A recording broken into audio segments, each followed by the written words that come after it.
What does the Cardinals do for you? I mean, like, what's the difference? What does it bring to you rather than just being Ryan Adams? In other words, are you just 1/5 of a band now and you like it that way? Yeah, that basically, yeah. It really is as simple as that, kind of. Just sort of, kind of brought whatever I was doing before, which was just, you know, writing a lot of songs and coming up with riffs and ideas and stuff, and I just sort of bring it to them, and it sort of obviously takes a different shape, and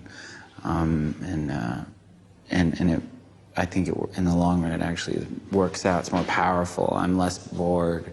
It's far more interesting. And also you know, all the fellas in our band are good guys, and we have a really good time. Dancing out on 7th Street, dancing through the underground, dancing little Mary man, are you happy now?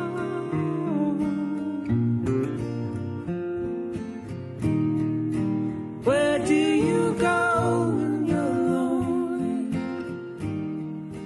Where do you go when you're blue?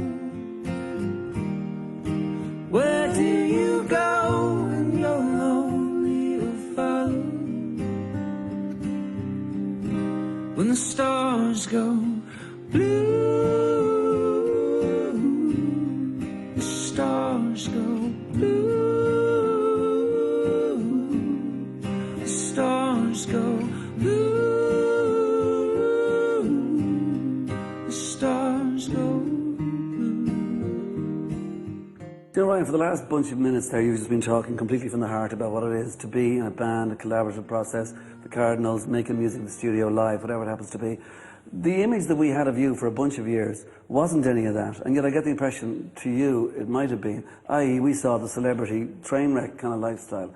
Was it okay if I thought, this guy's crazy, you know, like that? Because that's what I saw. Like, I like the music, but I mean, I don't think I'd like to be in the band with him.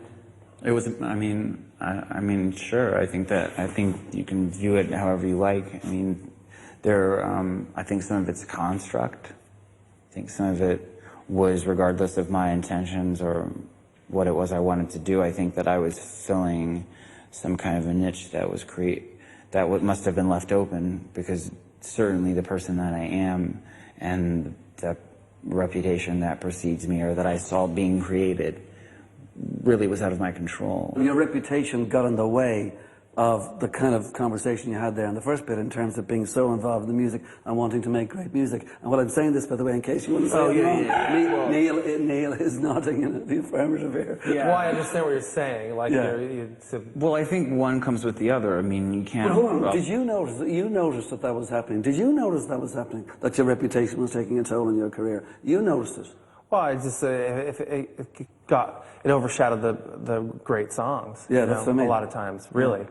A lot of the work was being overshadowed, that's all. So that's what you're saying, I think. Yeah, right? that's what I'm saying, but I'm not sure you're going to agree with me 100%. No, because for the amount of work that I did and for its worth, and I will say this from a standpoint, because that will come up as egotistical, but simply everyone that pays any mind to celebrity, what they don't understand about it is when they are no longer here, and when those newspapers and those stories which never hold, which they dissipate in time, sure, the work will speak for itself.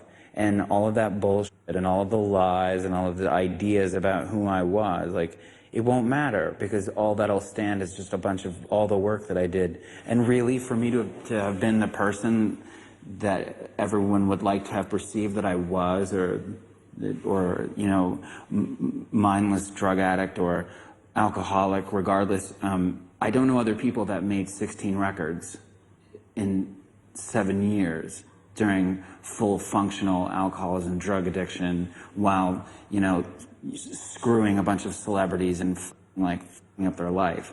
That's not how it worked. How it worked is that I was working at such a furious pace very mindful of the work that I was doing, creating what I think is like very solid, very ridiculously well-constructed, well-thought-out work that is probably more literate than most people know, and referencing things, everything from Charles, Dickens to like, Hemingway to, Frank Stella's paintings.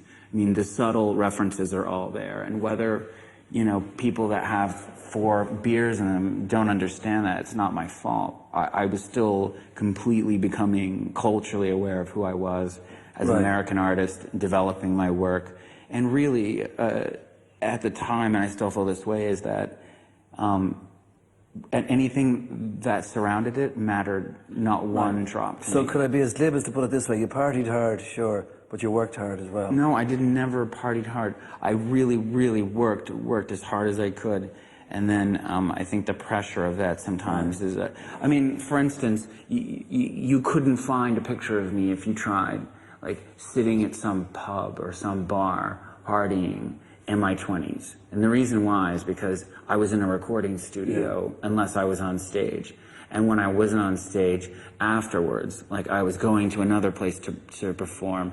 And then when I was going home, I had as little time as I could to, have some kind of what little social life I had. Yeah. So what I think a person would do in that situation, should they be working at that pace and be a young person like I was in their 20s, is the stress. I mean, what does somebody do to alleviate that? I didn't know. And really, drugs and drinking, they were never involved in the writing process.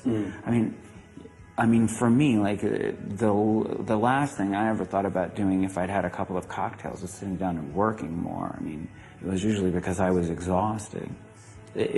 My 20s feel like an exhausted memory of, I just remember blank pages being filled and hotels and endless work. That's really like my only memory of it. This is how I feel.